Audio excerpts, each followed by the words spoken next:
Hi everyone, hope you're doing well. This is a video for review for your stats test that you're going to get in a couple of days. So I'm going to do most of this packet with you. There'll be some that you have to do by yourself, but most of it will get done by you watching this video. This packet's found on my website, and just make sure that you post all the pages for me so I can see all the work that we did together. If you want to, take a picture of 2 pages at a time to make it easier for yourself, that's totally fine. But hopefully this should help you be prepared for your test that you're going to have in a couple of days. And I do have an extra view if you want to look at it. If not, this should hopefully give you a good review.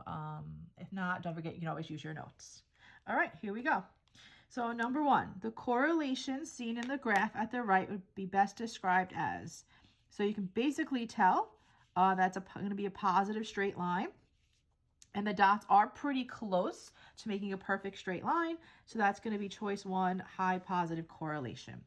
Number 2, if you were asked to interpolate. So remember we learned this vocabulary word.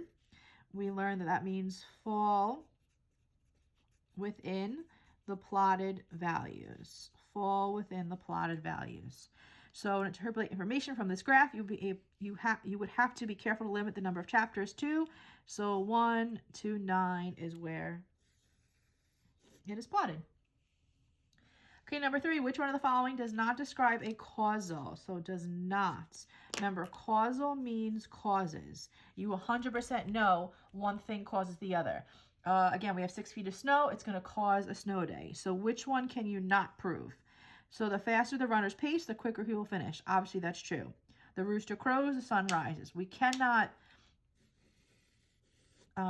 prove that just because he's crowing, that's why the sun is rising. Because sometimes he'll crow and it's raining, so there's no sun.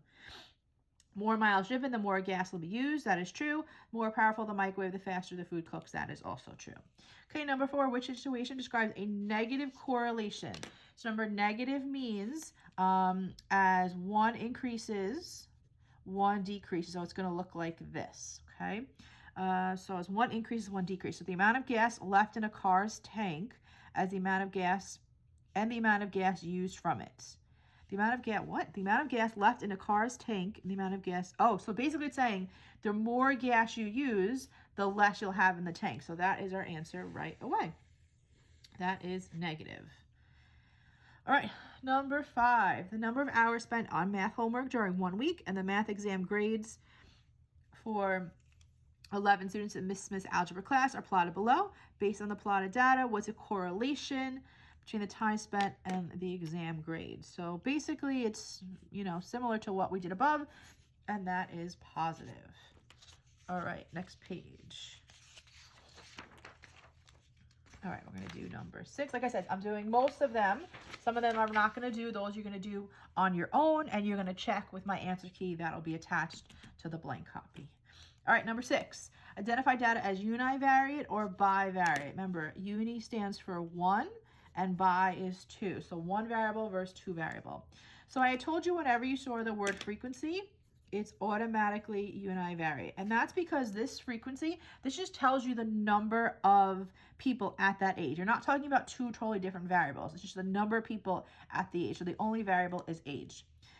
Time spent studying and test grade. So that's 2 different things. Time spent studying and then your test grade.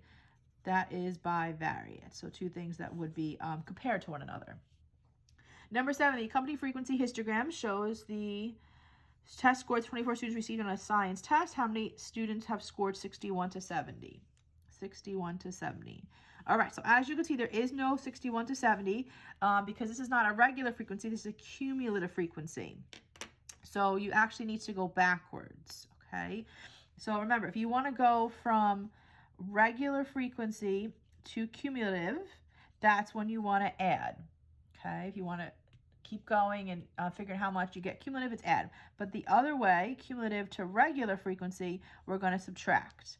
So 61 to 70 would be between these 2 right here, because here's your 60 and here's your 70. All right, so let's start with the cumulative. So 50 to 60, we know we have 4. And then 50 to 70, we have, I think that's 8. We have 8. Okay, but we want to know the regular frequency, right? This is a regular frequency. This is not a cumulative. So you're always going to start with the same. Regular and cumulative will always start with the same. Hopefully it doesn't confuse you. Usually I do this on the bottom, but it could be the bottom or top. This would be 4. So now the next one would be 61 to 70. So remember, to go from 50 to 60 and 61 to 70, right? To go from 50 to 70, the whole entire thing, you would add this number plus this number to get 8, all right? Now to go backwards or to undo it, from here to here, you just subtract. So 8 to 4, this would be 4. So again, 50 to 60 is 4, right? They have to be the same. And what's the difference between this one right here and this one right here? So 8 to 4 would be 4. All right, we're going to skip 8. You'll do that on your own. Number 9. In Australia, a study of all farms with 30 or fewer sheep produced in the state in the following data. We want the mean, the standard deviation, and the variance. So this is good because we have not done this in a while. Remember, so you need your calculator for this. Okay, and we're going to go to stat and then 1. Okay, so I'll write that here. So stat 1, which is edit. Okay, go ahead and clear out everything. So clear by going to the top, pressing clear, and moving down. All right, so these are the numbers that you're going to put into L1. And this is how many times you're going to put them in. Now, you could do the L1, L2, but I always think it's too confusing. So I'm just going to do this quickly. So 15, you're going to put in 6 times. 1, 2. These numbers aren't that bad. 20, you're going to put in 3 times. 5 times. This is going to be 4 times. And this is 2 times. All right, and there's definitely a bunch of other ways to do this, but I just think that this is usually the way students usually do it. 2, 3, 4, 5, 6. 1, 2, 3. 1, 2, 3, 4, 5. 1, 2, 3, 4, and 1, 2. Good. This is usually how you guys do this, so that's why I want to show this to you. All right, so for the mean, which is your X bar, you're going to go back to stat, and you're going to move over to where it says calc, and then you're going to press number 1. Okay, so stat, move over to calc, and then you want to do number 1. Okay, you should have nothing in your frequency list. Calculate, and X bar is right there, 21. So then the work you need, just show me the sum. Remember, this is the capital sigma, that means sum, and how many, there's 20 of them all together.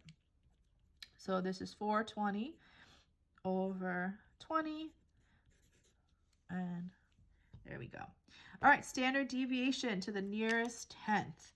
So we're talking about all farms. So this is all farms. It's going to be population. Okay, all farms. It's going to be population standard deviation, which is this symbol. So you don't have to do any extra work because it's already here for us. We want nearest tenth. So this is tenths, hundredths. The 4 does not raise up the 7. So that was pretty easy. This and this both come from stat, moving over to calc, and then pressing stat, moving over to calc, and then pressing number 1, which is edit. Okay, so that was 4.7, 4.7. Okay, so again, this was your mean, this was your population, this is your sample standard deviation, this is your population. Remember, anytime we talk about standard deviation, we're talking about spread and variability. That's what we learned for that lesson, how far these data values are spread out. Okay, don't forget that. All right, so again, this is population. All right, variance. So this was, variance began with a V, so you had to use the button that began with a V, and that is vars. So it was vars. Again, you have to do this page first, or this, you have to figure out standard deviation first so that it's stored in the calculator for you in order to do this next step. So vars, remember it's going to be number 5 because that's the unit that we're in. So 5. And then you want to pick the one that we're doing. So population. So that would be number 4, population. And then you want to hit the squared button. Okay, X squared button. And that will get you 22.5. So we have this squared equals 22.5. Okay, you cannot just square this value. It will give you the wrong answer. Okay, as you can tell, 4.7 squared is the round answer. That is no good. It has to be the one from the calculator. So these are your buttons that you have to press. All right, 10 we're going to skip. You're going to do that on your own. Check your answer on the answer key. Number 11, rapidly growing bacteria has been discovered. Its growth rate shown in the chart. Okay, linear regression model. Remember, that's just your line of best fit or your equation. Okay, don't let that fancy stuff mess you up. It's literally just the equation. Round to the nearest 100. So this is going to be our L1. This is going to be your L2. And again, we're going to go to stat calc. Whoops. Stat calc 1. And that's going to be, put the numbers in. And you can put them into L1 and L2. Okay, make sure you're putting in L1 and L2. So let's start there. So stat, and no calc, sorry. Just stat 1. So stat 1, okay, we're going to clear out what we just had in. This is going to go into L1. This is going to go into L2. There. Anytime you're figuring out an equation, you need both of them. Remember on the previous page, all we did was the mean and the standard deviation or variance. That's just regular plain old L1 because that's one variable, univariate. This is now 2 variables, and this is bivariate. All right, so 0, 1, 2, 3, 4, 5, 20, 40, 75, 1. Okay, good. So now we want to figure out the line of best fit. So after I do stat 1, I put the numbers in. Now we're going to go now we're going to go to our calc. Okay, stat calc. And we're going to go to number 4, right? It says linear regression. Number 4 is linear regression. And it's going to give us our equation. And we want nearest hundredth. So this is your A, which is your slope. This is your B, which is your y-intercept. So 10s hundredths. The 1 doesn't round it up. 10s hundredths, the 8 does round it up. So we have y equals 94.17x minus 53.43. Now, just a quick little thing. Remember this correlation coefficient. Remember this R. That means how close the scatter plot is to forming a line. And 0.9, that's pretty strong. Okay, let's do our residuals. So in order to get the residuals, we have to get the predicted value. So the predicted value is the one that's going to come from the actual equation. Okay, then we have the number of bacteria. This is your actual. And then for your residual, it's going to be the actual minus the predicted. So this is like you could say, you know, y1 minus y2, where this is your y2 and this is your y1. All right, so to get these values, we're going to plug our equation into y equals. So we have our equation, plug it into 94.17x minus 53.43. And we're going to go to the table. Remember, you have to go to the table to get these answers. And it says everything to the nearest tenth. So we're going to go to where it says 0. And we're going to copy this down, negative 53.4. Number 1, right, because I'm looking at these. This is what I'm checking. 1 is 40.7. 2 is 134.9. 3 is 229.1. 4 is 323.3. And one more, 417.4. Okay. So we have the actual, we have the predicted. Again, the predicted just came from the actual equation. I shouldn't say actual, but predicted just came from the equation. And now to get my residual, we're going to take this value here, and we're going to subtract this predicted value. So in the order you see it, you're going to subtract them, and then you're going to get an answer. So 20 minus negative 53.4 is 73.4. 40 minus 40.7 is negative 0.7. 75 minus 134.9 is negative 59.9.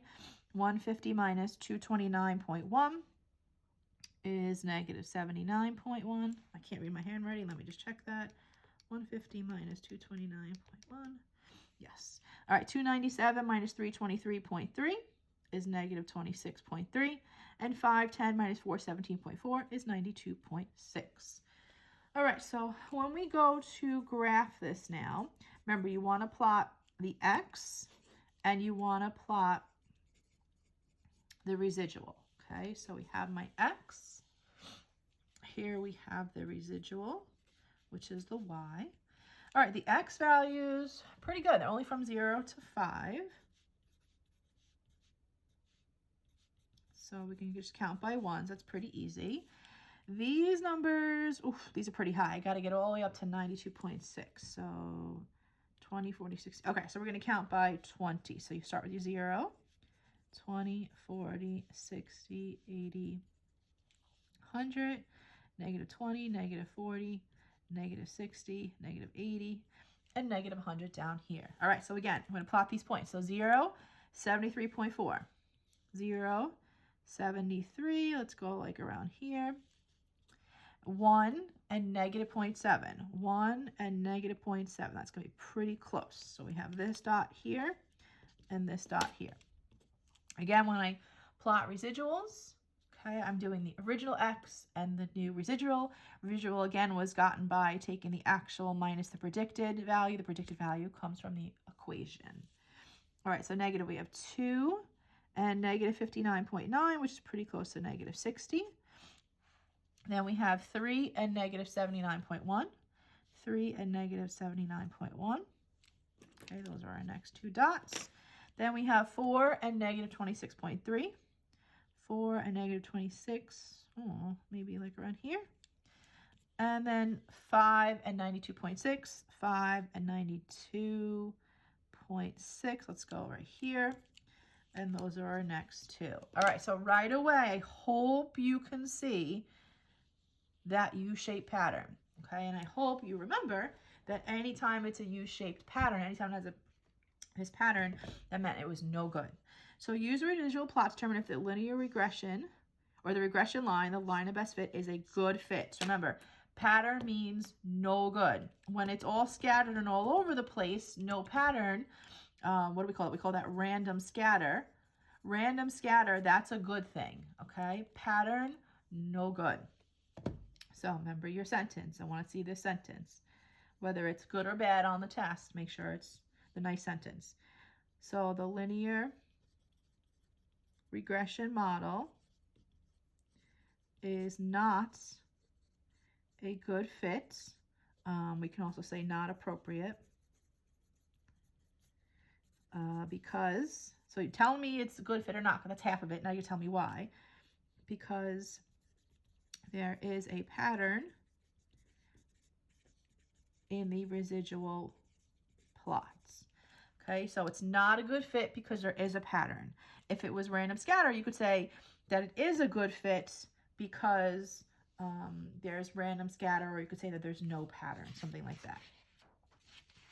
All right, next page. All right, 12 you do on your own.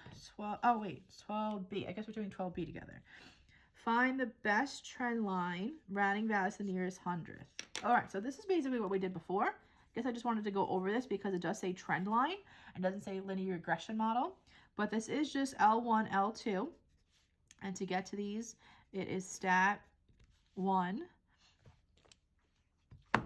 Stat 1. Okay, so you put those numbers in. Let me quick. Okay, so 19, 24, 26, 32, 34, 39, 44, 46, 66, 65, 70, 73, 74, 75, and 80. Okay, so stat, calc. So to get these ones now, you want to do stat, calc, and 4. Remember that trend line.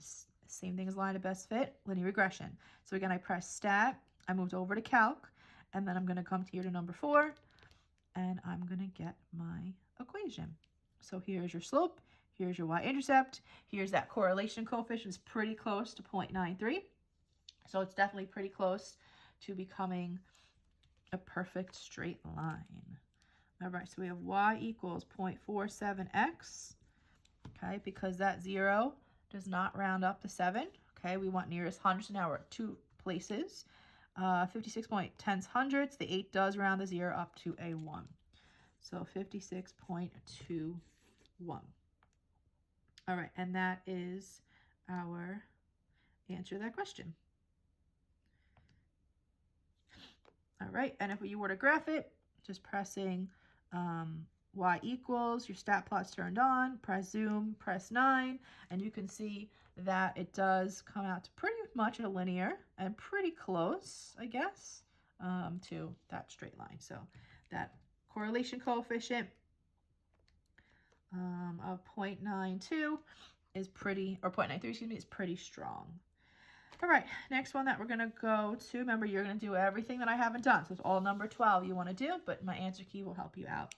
Check your answers. All right, F. What is the value of the correlation coefficient? Round to the nearest thousands, explain the meaning. So good, we already had this up. Correlation coefficient, tenths, hundreds, thousands. So the 10,000s, tenths, hundreds, thousands, 10,000. So I need 4 places. So the 5th place of 8 rounds it up. So R equals, remember correlation coefficient is the R, 0.9306.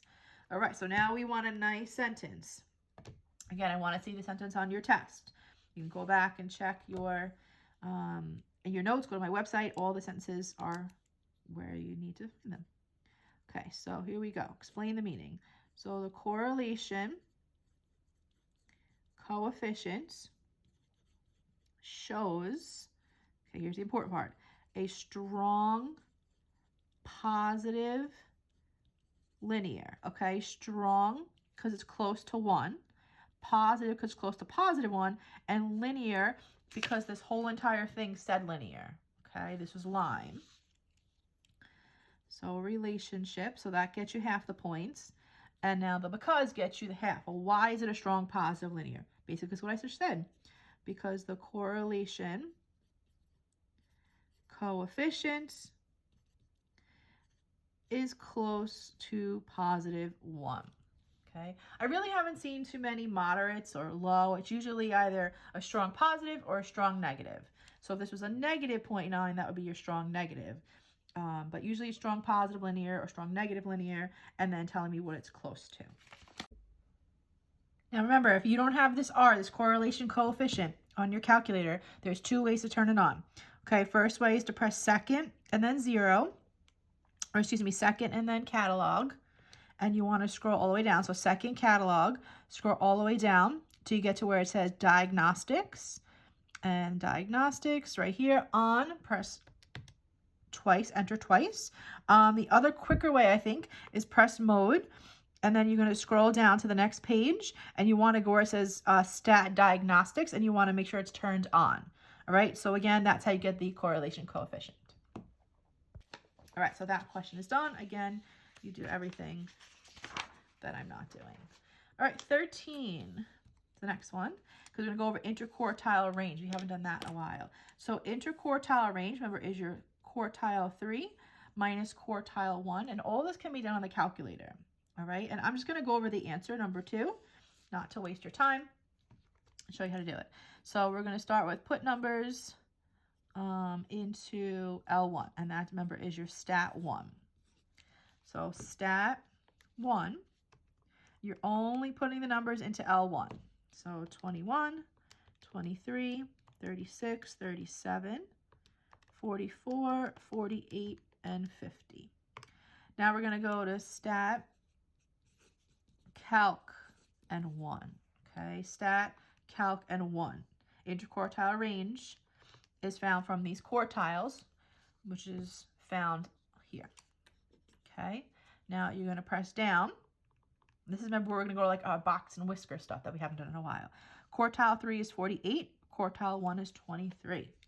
So 48 minus 23, we would have had a spread. Okay, dispersion is the same thing as spread. Okay, besides your standard deviation, you can also figure out any kind of spread by doing the interquartile range. That's usually for skewed stuff. So this is the answer. The other ones, this had a spread of 5, a spread of 10, a spread of 12, but this one was our winner because it had the largest. All right, then I wanted to remind you that regular range, which is different from interquartile range, just your max minus your min. So don't get those confused. So max and min. All right, so 30 minus 15 is 15. All right, 15. Let's go over qualitative versus quantitative. This is from our first day that we even started. So qualitative, that's going to be your descriptive. The color, the, what else? Color, I can't think of anything else right now. What it looks like, how much it weighs, anything like that. So these are things that cannot be measured. Okay, descriptive is cannot be measured. Okay, so that's the color, what it looks like, other things that I can't think of right now, but you get it. All right, and then quantitative, that has to do with numbers. Anything to do with numbers is it can be measured. Okay, and that's really how we teach it. Cannot be measured, can be measured. Okay, so like weight, height, things like that. Cannot be measured would be your quantitative. So scores. Scores have to do with numbers. It definitely can be measured. So that's going to be quantitative. All right, nationality has nothing to do with numbers. That's a description, so that's qualitative. Color has nothing to do with numbers. So that's going to be a description. That's going to be qualitative. Cholesterol level definitely is numbers. That can be measured. That is quantitative. So remember, it's all about can be measured versus cannot be measured. Okay? That's better to know than descriptive versus numbers because it's how the questions are going to be on like the region. So cannot be measured, can be measured. All right, next. Biased or unbiased. So biased is not fair. Unbiased is fair. And we're determining a school's favorite sport. So football team, obviously that's not fair because you're going to assume that they're going to say that they like football. Randomly selecting students, that's pretty good. From a lunch line. Yep, random, that's good. We wanted the most random. Every third girl that enters the building. That's pretty good. That's pretty random. Oh, actually every third girl. Actually I put fair. I said fair, but actually maybe I think it's not fair because girls, maybe they'll talk about, they'll be specific with their sports. They're only going to pick like girl sports maybe. So that I think is kind of random. Is not fair. And then surveying 5 random classes, that's definitely more unbiased. So anything that says the random, that's going to be your unbiased. This is too specific. And even this I think is just too specific because it's the girl. All right, 16 you'll do on your own. 17 on your own, 18. All right, box and whisker. So the box and whisker plot below represents the test scores in a math class. What do the scores 65, 85, and 100 represent? So 65, 60 should be 70. So 65 is here, 85 is here, and 100 is here. So remember, this is your min, this is your max. In the middle is your median. And then this is quartile 1, and this is quartile 3. Quartile because it's 4 sections. So we have a quartile 1, a quartile 3, and a maximum. So it is choice 2. All right, B is by yourself. Okay, 19 is next, and it's your favorite.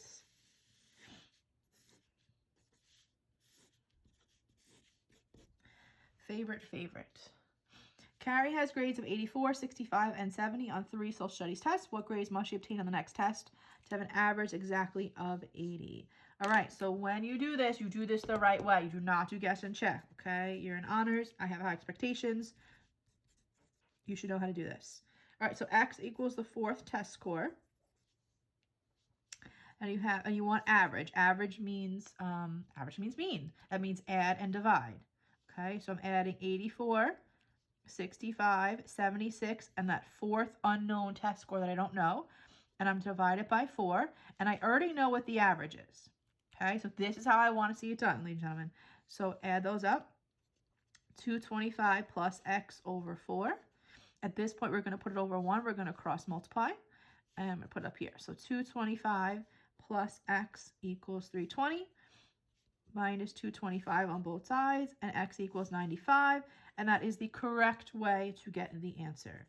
So the fourth test score should be 95 to get an average of 80. And we can even check it, 84, 65, 76, and 95. So it's 225 plus 95 is 320 divided by 4, and that definitely gets us our 80. So we are good to go. All right, box and whisker plots.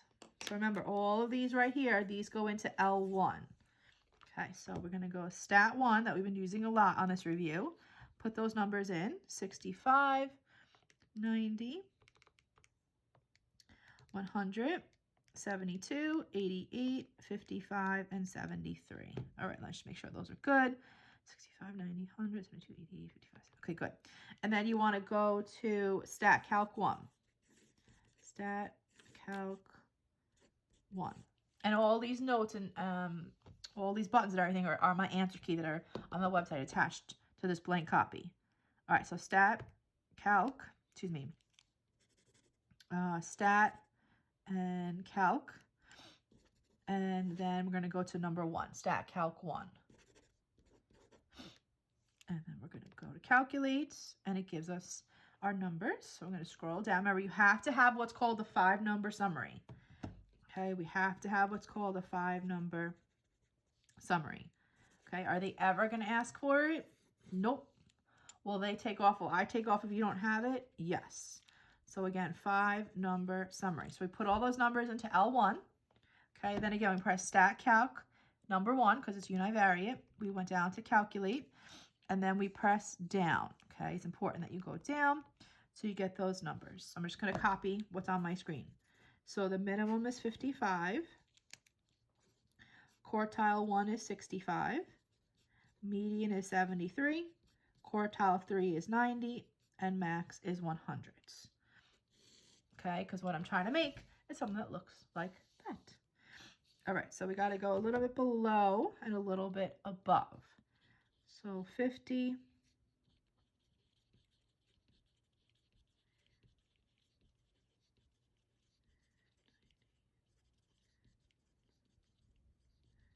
Okay, so that covers my whole entire range. So 55, 65. Notice I'm not putting the dots on the number line, I'm putting them above. 73, 90, and 100. 1, 2, 3, 4, 5. 1, 2, 3, 4, 5. We put our 3 vertical lines through the 3 middle. Top, bottom, there's your box. And then here are your whiskers. And the only thing you don't want to forget, and a lot of people forget this, is that title. Notice doesn't talk about anything at all. So when nothing specific is said, we're just going to say that it is data. And I know it doesn't ask for it, but usually I always ask this question. The interquartile range with the box and whisker. So Q3 minus Q1. Q3 is your 93. Q1 is your 65. And that difference is 25. So the interquartile range is 25. All right, next page, 21. Which situation should be used bivariate? Okay, remember, bi is 2. So it's a comparison of 2 variables. Comparison of 2 variables. So Miss Salem keeps a list of the amount of time her daughter spends on. Okay, so all they're talking about is time, and that is it. That's one thing, so that's no good. Mr. Benjamin tries to see if his students' shoe sizes are directly related to their heights. Yes, shoe sizes, heights, done. All right, 22.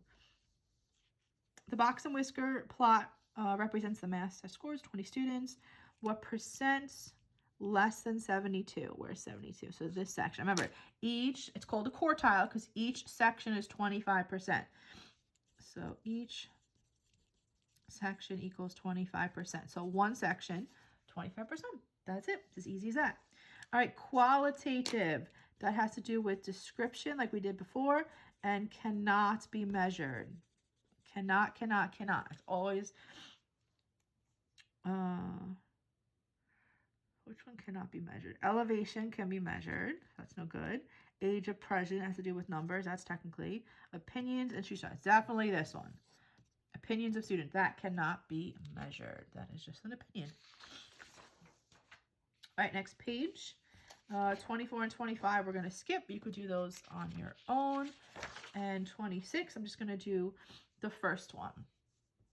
All right, 20 students were surveyed about the number of days they played outside in 1 week. The results of the survey are shown. Okay, so we have 6. Actually, I'm not going to waste your time. Those are the numbers. 1, 2, 3. 1, 2, 3, 4, 5, 6. 1, 2, 3, 4. Wait, try that again. 1, 2, 3, 4, 5, 6. 1, 3, 4, 5, 8. 1, 2, 3. All right, so if I would have done this, I would have went 6, I would have put it in a line. Then 5, I would have put a line here. 4, put a line here, but I don't want to waste your time. So, all right, here, frequency histogram. This is really what I want to go over. Remember how everything has to be labeled. Okay, you need to start with your X, your Y, and your zeros. Okay, here is always going to be your interval. Okay, if I'm talking about something specific, which I am, is talking about the number of days, make sure that you put that. So the interval is the number of days. Okay, this side on your Y has to be labeled frequency. And then your title, number of days played versus, what are we versing? Number of days they played outside. We'll just write that. Number of days played outside in 1 week. Okay. Now, super, super, super important, and this does not happen here, but could happen. You want to, and I won't put it here, I'll put it up here. Use a break. Okay, use break if interval does not start at 0. So these, if we're doing both of them, they both start at 0. But let's say it just started at 1.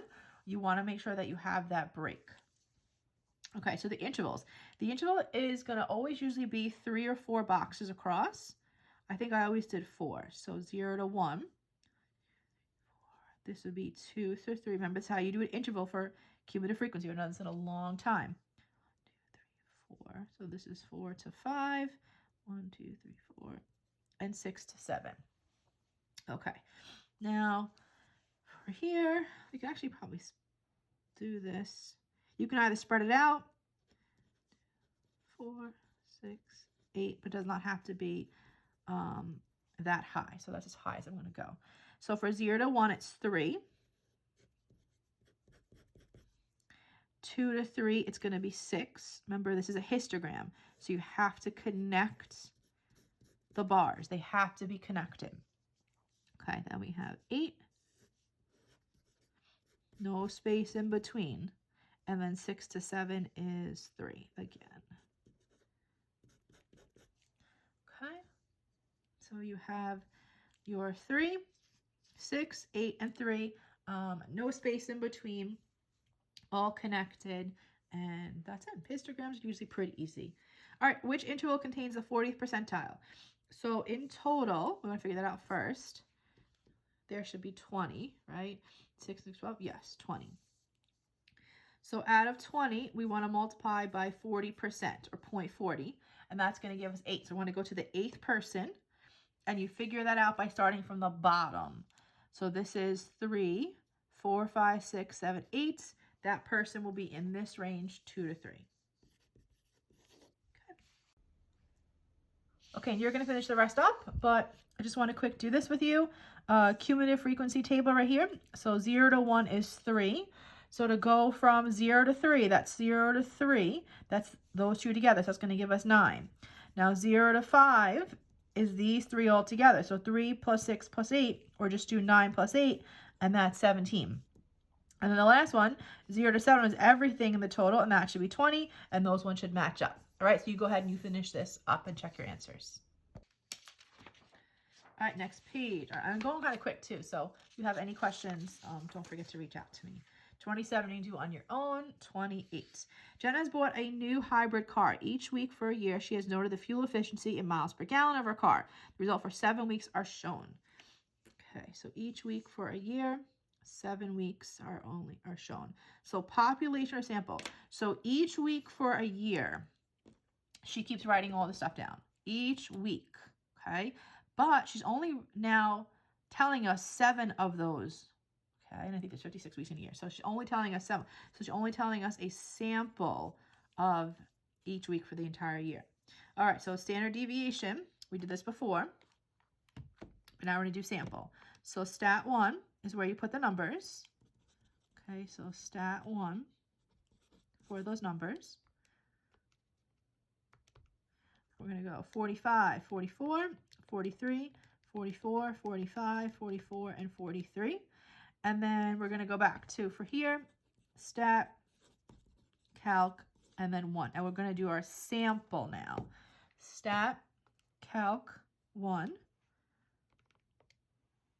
And we want to do our sample. Remember, this is the population, this is sample. So S of X, nearest hundredth, tenths, hundred. So the 6 rounds it up to a 2.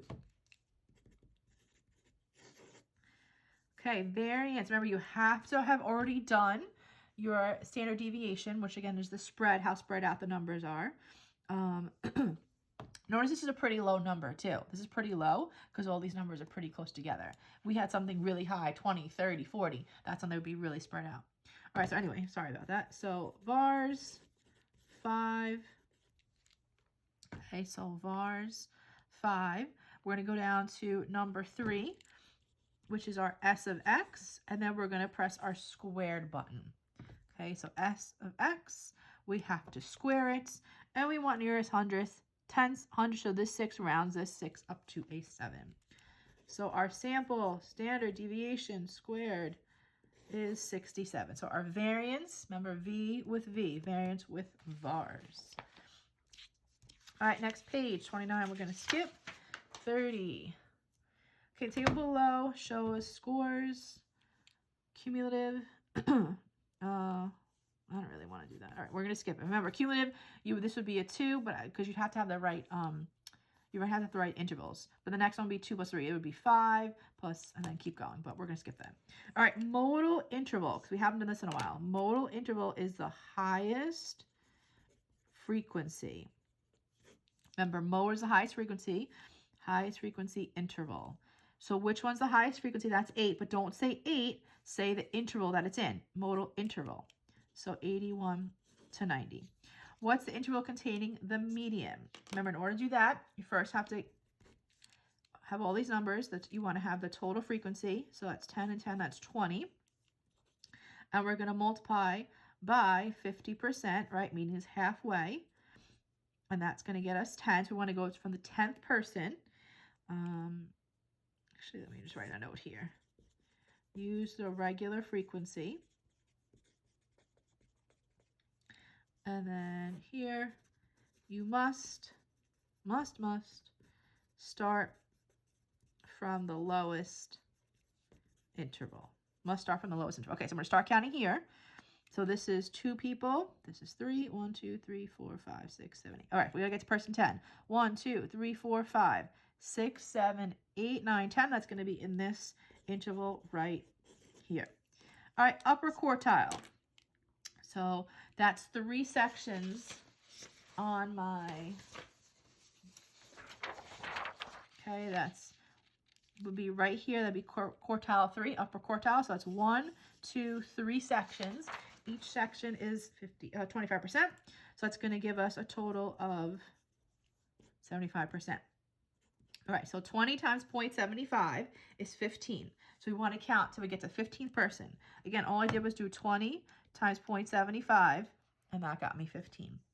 Okay, so we have 1, 2, 3, 4, 5, 6, 7, 8, 9, 10, 11, 12, 13. So it has to be in here, 91 to 100. Let me write this down. So your lower quartile is 25%. Your median or quartile 2 is 50%. Remember, low quartile or quartile 1. They can ask you both. And then quartile 3 or your upper quartile, that's going to be your 75%. So those are the numbers that you have to basically know. And then they can ask you random ones. What percent score between 81 and 100? 81 and, oh, that's tricky. So 81 and 100, it's everything here. So that's these together. So together that's 15 out of the total 20. And I know that's 75% from the question above. All right, next page. Hopefully you guys are doing okay. 2 more pages and we are done. For the following graphs, describe the distribution as symmetrical, skewed, uniform, or U-shaped. Then state whether you would use the mean, median, or neither. All right, I've done this in a long time. Okay, so this one is considered being pulled in this direction. Okay, this was something that was called your tail, and that's making it skewed. Okay, so it's skewed to the left because that's where the tail is. The tail is to the left. Now, what's skewing it? What's skewing it is called your outlier. And this makes it skewed. So if it is skewed, it's because of the outlier. If there's an outlier, something that affects your average, let's so to say, that means you would use your median. Okay, so if there is an outlier, you use the median because your average would be affected. Okay, all right, you try, oh, I only want to do A, so you try B on your own and check your answer. So again, this one is skewed, it's skewed left, and I'm going to use the median. All right, 32, so again, you try B on your own. The box plot shown at the right is described as being, all right, so if you see this tail is a lot longer than this tail, so this is definitely going to be skewed, left or right. So I just said tail, this is your tail. So wherever the tail is, that's where it's being skewed. And it's being skewed because of the outlier. All right, I know this is not on your page, but I want to go over a couple more just in case. So if you have one that kind of looks like this, it's gradually going down, opposite from what's above. This would be skewed to the right. And again, what's skewing it is your outlier. So because there's an outlier, you want to use the median. Then my next example, which kind of looks something like this. Ooh, bad drawing. That was that U shape that we talked about, and that's actually considered symmetric. So symmetric / U-shaped, and that one, because there's no outlier, okay, so this is no outlier, that's what's making it symmetric, you would use the mean. And then the last one, when they're all the same exact height, that's when we call that uniform, okay? And again, there's no outlier, so no outlier, you would use the mean. All right, last page. Sorry about the long video. Last page. A radio station did a survey to determine what kind of music to play by taking a sample of middle school, high school, and college students. They were asked which of the 3 different types of music they prefer on the radio: hip hop, alternative, or classic rock. And then we have this. What % of college students prefer class rock? This should be classic rock. Okay, so first of all, in order to do any kind of two-way table, and this didn't really happen when I taught it, you have to have a total, okay? But this is what the Regents like. So they like to make this more difficult by not having totals. So that's the first thing that we have to do. Okay, so must have total row and column. All right, so I'm going to do the totals. Basically, what you're doing is adding 28, 18, and 4. That's going to give you 50. 22, 22, and 6 is going to give you 50. 16, 20, and 14 is going to give you 50. Now we just add them this way. You add them this way, you get 66. This way, 60, 24, and our total is 150. Okay, so now that we have all that, now we can actually figure out what we want. Okay, so of the college students, wherever you see of, that's going to be your denominator. That is who is being surveyed. Who is being surveyed. So of the college students, so college, how many, and that means college, by the way, and total. If it just says college, you assume it's college and total. College and total is 50. So out of those 50 people, how many of them prefer classic rock? Okay, so out of that, 14 out of the 50, which is 0.28, which is 28%. And this is conditional relative. So out of the college people which is 50, how many of them like classic rock? That's 14. 14 out of 50, 28%. All right, 34, the resting pulse rates are recorded for 16 boys. Okay, range, remember that's your max minus your min. So your max is 85. 85 minus 79, and that is 6. Remember, this is called a dot plot. Random dots, dot plot. Okay, the mode, that's going to be your highest frequency. Highest frequency, most amount of dots, looks like it's 80 and 83. All right, now the median, remember that's always your middle. Oh, we already know there's 16. So half of 16 is 8. Okay, so 1, 2, 3, 4, 5, 6, 7, 8, and that is 82. Let me just make sure. 1, 2, 3, 4, 5, 6, 7, 8. All right, so this would actually, your median would have been here, but because they're both the same exact number, then it's easy to figure out. Remember, you can also do this on the calculator. 4, 1, 2, 3, 4. 81 is once. 82, there's 3 of them. 84, nothing on 84, and 2 on 85s. Stat calc 1. Hopefully this gives us the right answer. That our median, when we scroll down, should be 82, which is what we said our answer was. So, all right, last one. Which of the following scatter plots would have correlation coefficient closest to -1? Remember, that's that R. Every time we do anything in the calculator that comes up with the R, that's correlation coefficient. Now, -1, that means strong negative. Strong negative means close to a negative straight line. And the only one that's close to a straight, oh, and actually these kind of both are. This is going to be your weak negative. This is definitely going to be your strong. This I would say is probably weak positive. And that one, I'd probably say no correlation. But, all right, so you guys finish up the rest. Post all the pages for me. If you have any questions, reach out to me. My answer key is online. Hopefully this all will help you to do very well on your test, which I'm going to give you out in a couple days. All right, thanks so much. Have a great day. Bye.